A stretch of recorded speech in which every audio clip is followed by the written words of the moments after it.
wabarakatuh. Perkenalkan, nama saya Ainur Atipa. Saya mahasiswi STKIP NU Indramayu, program studi pendidikan guru sekolah dasar semester 5A. Video ini dibuat untuk memenuhi tugas mata kuliah manajemen berbasis sekolah untuk ujian akhir semester. Dosen pengampu Bapak Dede Hadiansah MPD. Di sini saya membawakan tema implementasi manajemen berbasis sekolah atau MBS dalam meningkatkan prestasi belajar siswa. Baik, yang pertama ada pengertian prestasi belajar, yaitu hasil dari suatu kegiatan yang telah dikerjakan atau diciptakan secara individu maupun secara kelompok. Menurut Mas'ud Hasan Dahar dalam Madzarmah bahwa prestasi adalah apa yang telah diciptakan, hasil pekerjaan, hasil yang menyenangkan hati yang diperoleh dengan jalan keuletan kerja. Sedangkan menurut Slameto, prestasi belajar adalah suatu proses usaha yang dilakukan seseorang untuk memperoleh suatu perubahan tingkah laku yang baru secara keseluruhan sebagai hasil pengalamannya sendiri dalam interaksi dengan lingkungannya. Nah, yang kedua ada faktor yang mempengaruhi hasil belajar. Ada dua. Yang pertama ada faktor dari dalam diri, yang kedua ada faktor dari luar. Nah, yang pertama ada faktor dari dalam diri. Yang pertama itu ada kesehatan. Nah, apabila kesehatan anak terganggu seperti sering sakit kepala, pilek, demam, dan lainnya, maka dapat membuat anak tidak bergairah untuk mau belajar. Secara psikolog, gangguan pikiran dan perasaan kecewa karena konflik juga dapat mempengaruhi proses belajar.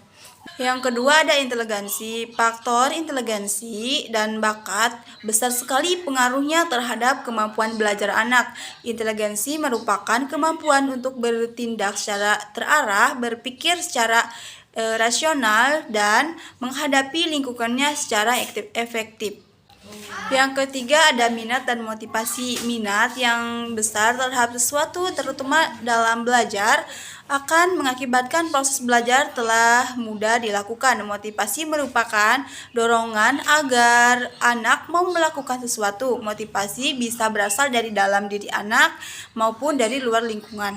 Kemudian ada faktor dari luar. Yang pertama ada keluarga. Situasi keluarga sangat berpengaruh dalam keberhasilan anak. Pendidikan orang tua, status ekonomi rumah, hubungan dengan orang tua dan saudara, bimbingan orang tua, dukungan orang tua sangat berpengaruh prestasi belajar anak. Dan yang kedua ada sekolah, tempat, gedung sekolah, kualitas guru, perangkat kelas, relasi teman sekolah, rasio jumlah murid per kelas juga mempengaruhi anak dalam proses belajar.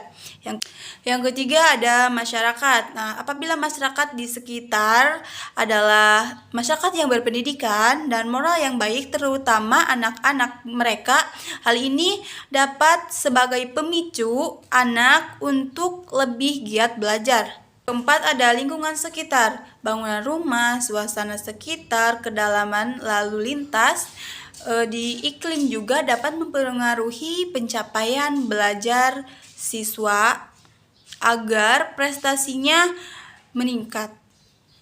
Selanjutnya ada upaya peningkatan hasil belajar siswa.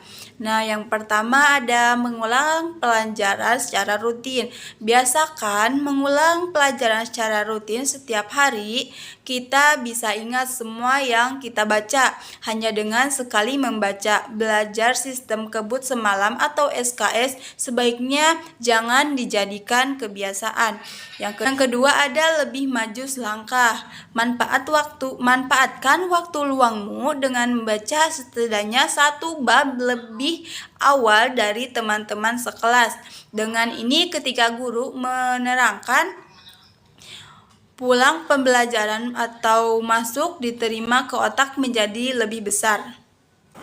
Yang ketiga ada jangan menumpuk ketidakpahaman pembelajaran. Jangan biasakan menumpuk ketidakpahaman terhadap pembelajaran. Begitu ada yang tidak mengerti atau tidak dipahami, sebaiknya langsung ditanyakan kepada guru. Jangan malu untuk bertanya atau meminta temanmu yang mengerti untuk menerangkan kembali setelah pelajaran usai, karena setiap pelajaran biasanya akan selalu berkaitan dengan pelajaran sebelumnya. Jadi harus paham pelajaran-pelajaran sebelumnya seperti pelajaran matematika, fisika, dan lain sebagainya. Yang keempat ada belajar kelompok. Belajar kelompok bisa menjadi alternatif yang bagus supaya ada interaksi dengan teman-teman. Berusahalah aktif dalam kelompok belajarmu, jangan pasif. Yang kelima, jangan malas berlatih. Untuk soal-soal yang memerlukan skill matematis, perbanyaklah latihan. Banyak latihan akan mempermudah menghadapi ujian karena sudah terbiasa mengerjakan latihan-latihan soal. Cari bahan-bahan ujian tahun-tahun sebelumnya, karena biasanya pelajaran dari tahun-tahun sebelumnya itu nyaris sama, hanya angka dan bentuk penyajian yang berbeda. Yang keenam yaitu membawa buku catatan kecil. Untuk pelajaran hafalan, usahakan punya buku catatan untuk meringkas poin-poin penting dengan rapi dan sistematis. Buku catatan yang rapi dan sistematis akan membantu kita ingat visualnya dengan baik.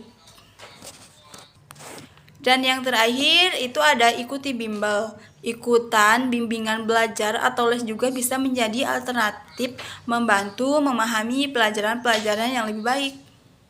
Baik, sekian saja penyampaian dari saya. Semoga video ini bermanfaat. Wassalamualaikum warahmatullahi wabarakatuh.